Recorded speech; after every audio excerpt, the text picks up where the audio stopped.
કેશોદમાં ખાનગી શાળામાં 21 વિદ્યાર્થીઓની તબિયત લથડતા વાલીઓ દોડી આવ્યા।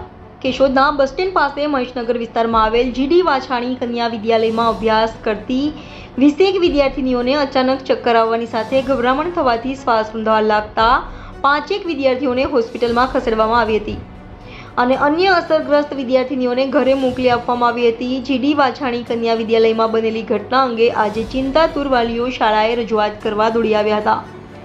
કેશોદના બસ સ્ટેન્ડ પાસે મહેશનગર વિસ્તારમાં આવેલ જીડી વાછાણી કન્યા વિદ્યાલયમાં ભોગ બનેલી વિદ્યાર્થીનીઓના વાલીઓએ રજૂઆત કરવામાં આવતા શાળાના આચાર્યએ સ્વબચાવમાં જણાવ્યું હતું કે વર્ગમાં રિપેરિંગ કામ ચાલુ હોવાના કારણે વીજ પાવર બંધ હોય, ગરમીના કારણે વિદ્યાર્થીઓને ચક્કર આવવાની સાથે ગભરામણ થવાથી શ્વાસ રૂંધાવા લાગ્યો હતો।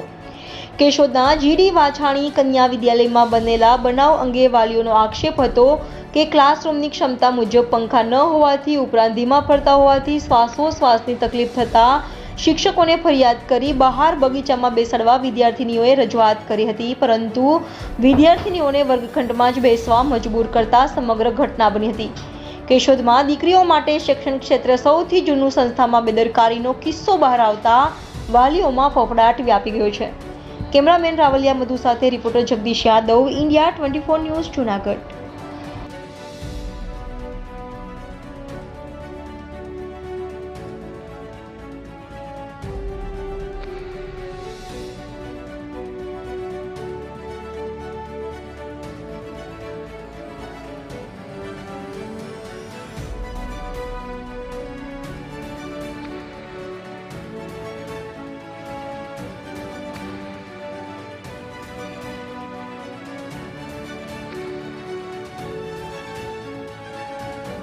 મારી છોકરીને 3 દિવસ ભણવા આવી હતી ને ત્યારે શ્વાસની ને આમ શ્વાસ રૂંધાવા માંડ્યો હતો ને તકલીફ એવી થઈ ગઈ હતી કે આમ શ્વાસ લઈ જ નથી શકતી, એમ કહો ને તો હાલે ને। ડૉક્ટર પાસે ગયા હતા તો એમ કીધું કે આને હૃદયની આમ બીમારી થઈ હતી એમ હતી, બરાબર।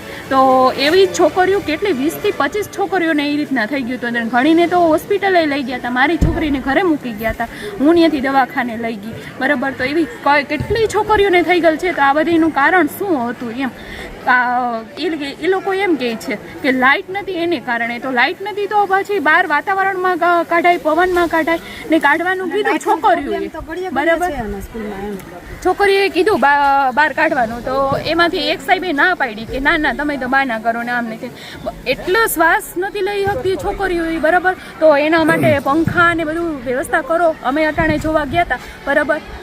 તો એક ક્લાસમાં ફૂલ પંખા ક્યાંય હાલતા નથી, ધીમા ધીમા ચાલે, 1-2 તો બંધ થઈ છે। તો પંખાની વ્યવસ્થાની સંખ્યા વધારે છે, એક ક્લાસમાં લગભગ 70 છોકરીઓ, એટલે બધાને ઓક્સિજન મળવું ને હવા ઉજાસ મળવી બહુ ઓલું કહેવાય। એટલે તમારી બેબી કઈ સ્કૂલમાં ભણે છે અને તમે શું રજૂઆત કરી છે અહીંયા? જીડી વાછાણીમાં મેડમને રજૂઆત કરી છે કે ભાઈ તમે પંખાને સારી રીતે નાખો તો જરાક છોકરીઓને વાંધો ન આવે, આ વારંવાર ન થાય એમ। તમારી બાળાઓ કંઈક બીમાર છે, શિક્ષકો આવું કહે છે? હા, અમે શિક્ષકો એમ કહે છે કે તમારી છોકરીઓ નબળી છે ને બીમાર છે, તો બધી છોકરીઓ એક હારે ને એક હરખી બીમાર ના હોય, બધી છોકરીઓને એક હરખું પ્રોબ્લેમ ના થાય એમ।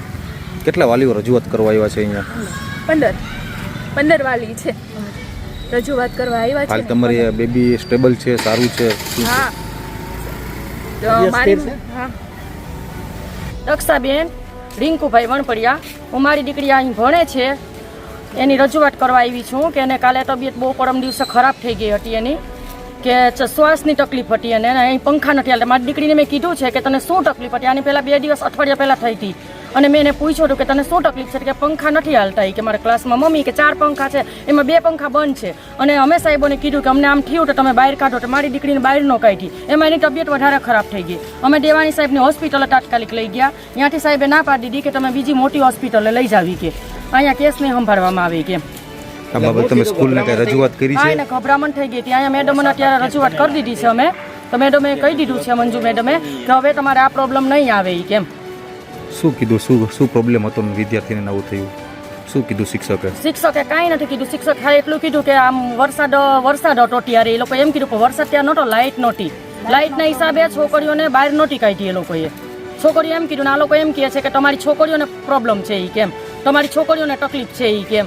છોકરીઓ બીમાર છે, તમારી છોકરીઓને કાંઈક તકલીફ છે, એમ સાહેબોનું કહેવાનું એમ આવે છે. તો ડૉક્ટરે અમને કીધું છે કે તમે રિપોર્ટ બતાવી દેજો ત્યાં જઈને, દીકરીઓને કાંઈ પ્રોબ્લેમ નથી, બધા રિપોર્ટ અમે કમ્પ્લીટ કરાવ્યા છે દીકરીઓના. અને અત્યારે અમે જઈને જોયા છે ને પંખા હાલતા નથી. અત્યારે અમે અહીંયા ઊભા ને તો પણ એટલી ગભરામણ થાય છે. તમારી શું માંગણી છે હવે? બસ અમારું એટલું જ કે પંખા નવા નખાવી દે, કાં તો પછી રિપેર તો એ લોકો કે અમે કરાવ્યા છે પણ એ પંખા હાલતા જ નથી. મંજુ મેડમે કીધું કે પંખા રિપેર કરાવ્યા, અમે ક્લાસમાં જઈને આટો માર્યા પણ પંખા એ લોકોને હાલતા જ નથી.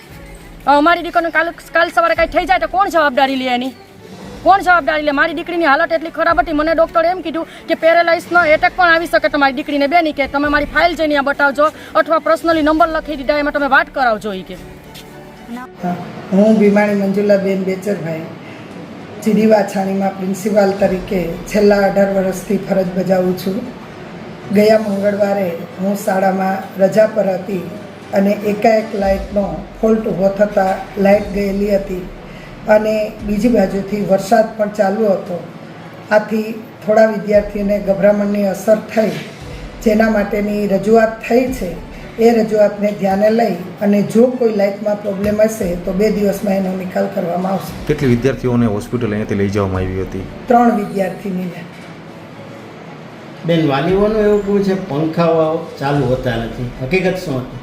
એ લાઇટ રિનોવેશનને કારણે લાઇટની અંદર 3 ફેઝ પાવર નહોતો, જે ગઈકાલે રિપેર કરતાં આજથી એ પંખા ફરી ચાલુ કરવામાં આવ્યા છે અને કોઈ પણ જૂના પંખા હશે તો એને બદલી આપવામાં આવશે. ઓકે.